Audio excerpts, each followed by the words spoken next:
میری غزل بھی شائع کی جو میرے لیے اعزاز سے کم نہیں. اور جس شمارے کا ذکر کیا جو آخری شمارہ ہے شبخون کا، اس میں الفابیٹیکل جو آرڈر ہے اس میں سین سے سراج بھی ہوتا ہے، سین سے ساقی بھی ہوتا ہے. تو ساقی فاروقی کی غزل کے ساتھ سراج اجملی کی غزل بھی موجود ہے اس آخری شمارے میں. خیر، شعر تو فاروقی صاحب کی آخری غزل تھی، وہ عرفان صدیقی کی آخری غزل تھی کہ آ کہیں دور چلیں ناقہ سوارے دنیا، بھر رہا ہے میری آنکھوں میں غبار دنیا. یہ دوسرا مصرع تھا، اس سے تاریخ برآمد ہوئی تھی. اور اس غزل کا جو میرا مطلب تھا سن لیجئے، آپ نے کہہ دیا تو اب یاد آ گیا کہ بارہا کرتی رہی گرچہ اشارے دنیا، بارہا کرتی رہی گرچہ اشارے دنیا، لیکن آیا نہیں وہ زیر حصار دنیا. اور ہمارے یار عزیز احمد محفوظ بیٹھے ہوئے ہیں. اس غزل میں یہ پہلا مصرع جو اشارے والا تھا، چونکہ شمارے اور غبارے اور بہارے میں قافیہ ہے اور وہاں یہ ہے، تو میں اس میں ذرا جو ہمارے انوپم تیواری صاحب کی رعایت سے سنکچت تھا کہ یہ مطلع بنے گا کہ نہیں بنے گا. تو محفوظ نے کہا نہیں بالکل بنے گا اور یہی مطلع رہے گا. ایک وقت ڈاکٹر زبیر شاداب خان، موجودہ ڈائریکٹر اردو اکیڈمی علی گڑھ نے، جو اس وقت CIL میسور سے وابستہ تھے، اس ادارے کی جانب سے شعبہ اردو مدراس یونیورسٹی میں لغت سے متعلق سیمینار کا انعقاد کیا، جس کی صدارت کے لیے فاروقی صاحب اور کلیدی خطبے کے لیے پروفیسر ظفر احمد صدیقی مرحوم کو راضی کر دیا. علی گڑھ سے اس سیمینار میں پروفیسر شہاب الدین ثاقب اور پروفیسر محمد علی جوہر صاحبان کے ہمراہ میں بھی شریک ہوا. فاروقی صاحب ظفر صاحب اور فاروقی صاحب کی بیٹی بارہ کے ساتھ تشریف لائے. سیمینار سے قبل زبیر شاداب نے اپنے حسن انتظام اور متواضع انداز خدمت سے فاروقی صاحب کو اپنا گرویدہ بنا لیا. اوپر کے جملے میں حسن انتظام اور متواضع انداز خدمت وضاحت طلب اصطلاحات ہیں، سو ان کی تشریح میں عرض کرتا ہوں کہ یہاں حسن انتظام سے مراد صرف چائے اور کھانے اور ٹھہرنے کا معقول انتظام ہے. فاروقی صاحب کے حسب منشا نہایت اعلیٰ درجے کی چائے بہت نازک و نفیس ظروف میں فاروقی صاحب کی خدمت پیش کی گئی، اور متواضع انداز خدمت کی وضاحت زبیر شاداب کی تربیت اور احترام بزرگاں کی عادت کی داد دے کر کی جا سکتی ہے. چائے سے فارغ ہو کر جب فاروقی صاحب بستر پر آرام فرما ہوئے، زبیر شاداب نے بہت محبت اور احترام کے ساتھ ان کے پاؤں دابنے شروع کیے. اس طرح 2 روز فاروقی صاحب نے مدراس میں گزارے اور تقریباً سیمینار کے ہر اجلاس میں نہ صرف شرکت کی بلکہ اکثر مواقع پر اظہار خیال بھی کیا. کلیدی خطبہ دیتے ہوئے پروفیسر ظفر احمد صدیقی نے عربی اور فارسی کے حوالوں سے آراستہ اپنی نہایت عالمانہ اور پرمغز گفتگو میں یہ جملہ بار بار ادا کیا کہ یہ سب میں نے فاروقی صاحب سے سیکھا ہے. صدارتی گفتگو کرتے ہوئے فاروقی صاحب نے نہایت سیر چشمی کا مظاہرہ کرتے ہوئے فرمایا کہ ظفر نے جو کچھ میرے بارے میں کہا یہ ان کی محبت کے علاوہ اور کچھ نہیں. جس قدر عربی حوالے ظفر نے اپنی گفتگو میں دیے ہیں یہ میں انہیں کیا بتاؤں گا، میں نے خود انہی کی زبان سے یہ باتیں ابھی یا اس سے قبل سنی. اعتراف کرنے میں فاروقی صاحب جواب نہیں رکھتے تھے اپنا. اگر صاحب علم کو ان کو مل گیا تو پھر اس کو احساس ہوتا تھا کہ وہ واقعی صاحب علم ہے، اور فاروقی صاحب بہت سیر چشمی سے اس کا احساس دلاتے تھے. فاروقی صاحب غلط شعر یا غلط محاورہ یا الفاظ و مقدمات کی غلط ادائیگی پر بغیر کسی روح رعایت کے برسر اجلاس اصلاح کیا کرتے تھے. ہم سب نے بار بار یہ مناظر دیکھے ہیں، کبھی ان کی ڈانٹ یا اصلاح کے شکار بھی ہوئے ہیں. مدراس میں میرا نمبر آ گیا، ہوا یوں کہ میں نے دوران مقالہ خوانی سانسیں تھم گئیں یا سانسیں رک گئیں کہہ دیا. فاروقی صاحب نے فوراً صفحے سامعین سے ہی بآواز بلند کہا، سانسیں 2 4 10 ہوتی ہیں کیا، سانس تھم گئی کہو. میں نے معذرت کی، ان کا شکریہ ادا کیا اور وہی ادا کیا جو فاروقی صاحب چاہتے تھے. ڈانٹ کے علاوہ ایک مرتبہ داد بھی ملی. لکھنؤ میں معروف شاعر شعیب نظام نے نیر مسعود کی یاد میں ایک جلسے کا انعقاد کیا. فاروقی صاحب کی موجودگی میں جلسہ شروع ہوا. نظامت میں کر رہا تھا. میں نے جملہ ادا کیا تو فاروقی صاحب کی واہ حال میں گونجی. میں نے شعیب نظام کو اس جلسے کا روح و رواں کہا تھا. روح رواں کے مقابلے روح و رواں فاروقی صاحب درست سمجھتے تھے اور کہتے تھے، اور ہم لوگ انہی کی اتباع میں اسی پر عامل تھے. پروفیسر انیس اشفاق بھی اس جلسے میں تھے اور روح و رواں کے مؤید، سو ان کی داد بھی ملی. لیکن لطیفہ تب ہوا جب اس جلسے کی ویڈیو ریکارڈنگ دیکھنے کے بعد میرے ذریعے ادا کیے گئے روح و رواں پر قاضی عبدالستار نے یہ تبصرہ کیا. اقتباس: علی گڑھ مسلم یونیورسٹی کا شعبہ اردو، جہاں رشید احمد صدیقی، آل احمد سرور اور خورشید الاسلام پروفیسر رہے۔ جہاں ہم نے خدمات انجام دی وہاں اب یہ سراج اجملی آ گئے ہیں جو روح رواں کو روح و رواں کہتے ہیں۔ افسوس مجھے قاضی صاحب کا یہ تبصرہ معلوم ہوا تو میں نے فوراً لغات اور بطور خاص نور اللغات کی ورق گردانی کی۔ نور اللغات میں روح رواں ہی موجود ہے اور روح و رواں کا پتہ نہیں۔ روح رواں لکھ کر جلد سوم صفحہ 219 پر لکھا ہے، اقتباس، مؤنث جانے والی روح، اور ایک شعر بھی نوٹ کیا ہے، شرف کا شعر بھی دیا ہے، آغوش میں جو آئے تو آرام جاں ہوئے، جس دم ہوئے روانہ تو روح رواں ہوئے۔ اور پھر لکھا ہے، اصل چیز وہ شخص جس کی ذات پر دار و مدار کسی کام کا ہو۔ فقرہ، سیکریٹری کلب کی روح رواں ہے، اور رواں کے سامنے ہی اسی جلد کے صفحہ 215 پر لکھا ہے، رواں فارسی بفتح اول و دوم، جاری بہتا ہوا، نفس ناطقہ، جان، روح، یہ لفظ بضم اول بمانی روح غلط ہے، مطلب رواں اگر آپ کہیں تو غلط ہے۔ جاری، چلنے والا، کرنا اور ہونا کے ساتھ، جیسے آب رواں وغیرہ۔ اس کی سند میں طاق کا یہ شعر بھی درج ہے، انکار رقیب سے بھی ہوگا، یہ فقرہ تمہیں رواں بہت ہے۔ اقتباس ختم۔ میں نے یہ تمام تفصیلات پروفیسر انیس اشفاق کی خدمت میں پیش کی کہ ان سے پہلے ملاقات ہو گئی۔ میں نے ان سے گزارش کی کہ مجھے تلاش بسیار کے باوجود روح رواں کی کوئی سند نہیں ملی، آپ کچھ مدد کریں تو قاضی صاحب کی خدمت میں وہ سند پیش کروں۔ انہوں نے فرمایا کہ میں سند آپ کو مہیا کر دوں گا، میں آج بھی منتظر ہوں۔ پھر میں نے پوری تفصیل فاروقی صاحب کی خدمت میں پیش کی۔ فرمایا، اچھا قاضی صاحب نے یہ کہا؟ میں نے کہا جی ہاں۔ تو فرمایا، نور اللغات میں تلاش کیا؟ کون سا ایڈیشن دیکھا؟ میں نے جواباً عرض کیا کہ NCPUL کی اشاعت 1998۔ تو جملہ بہت عمدہ کہا۔ اقتباس، بھائی قاضی صاحب اودھ کے ہیں اور یہ لغت بھی اودھ کا ہے، بات کیسے بنے گی نور اللغات کے بارے؟ برسر اجلاس اصلاح کا انداز فاروقی صاحب نے علی گڑھ میں میرے سامنے 2 مرتبہ اپنایا۔ پہلی مرتبہ شعبہ اردو کے ایک استاد نے تقریر کے دوران میں غالب کا مصرع خانہ مجنون صحرا گرد بے دروازہ تھا پڑھا۔ فاروقی صاحب نے فوراً اصلاح کی، خانہ مجنون صحرا گرد بے دروازہ تھا۔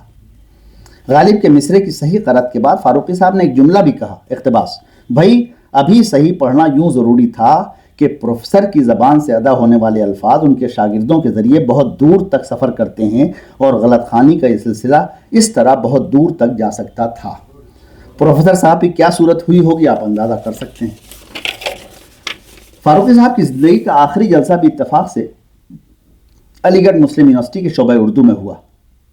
کلاسیکی غزل کے استعارے عنوان کے تحت ان کے خطبے کا اہتمام اس وقت کے صدر شعبہ مرحوم پروفیسر ظفر احمد صدیقی نے 26 فروری 2020 میں کیا۔ فاروقی صاحب اپنی بیٹی پروفیسر بارہ اور ہمارے یار عزیز پروفیسر احمد محفوظ کے ساتھ تشریف لائے اور ایک روز پہلے ہی آ گئے تاکہ رات میں آرام کریں اور صبح تازہ دم ہو کر خطبہ دیں۔ خطبے سے قبل والی شام ہم لوگ یونیورسٹی مہمان خانے میں فاروقی صاحب کی خدمت میں تفصیل سے حاضر رہے۔ شعبے کے اساتذہ میں پروفیسر مہتاب حیدر نقوی اور میں سب سے پہلے پہنچ گئے۔ آہستہ آہستہ قاضی افضال حسین، قاضی جمال حسین، سید محمد امین، سید محمد اشرف، آفتاب عالم اور بہت سے دوسرے حضرات تشریف لے آئے۔ اس روز فاروقی صاحب بے حد مسرور اور بہت موڈ میں تھے، خوب قہقہے لگائے اور حسب معمول ہماری معلومات میں اضافے، اردو، فارسی اور انگریزی ادب کے حوالوں سے متمول باتوں کا طویل سلسلہ رہا۔ اگلے روز شعبے میں فاروقی صاحب کا خطبہ تھا۔ عجیب جشن کا ماحول تھا، در و دیوار سے مسرت مترشح ہو رہی تھی۔ جس خلوص سے صدر شعبہ اردو پروفیسر ظفر احمد صدیقی نے فاروقی صاحب کو مدعو کیا، فاروقی صاحب اسی محبت سے تشریف لائے اور نہایت آرام کے ساتھ شریک جلسہ تھے۔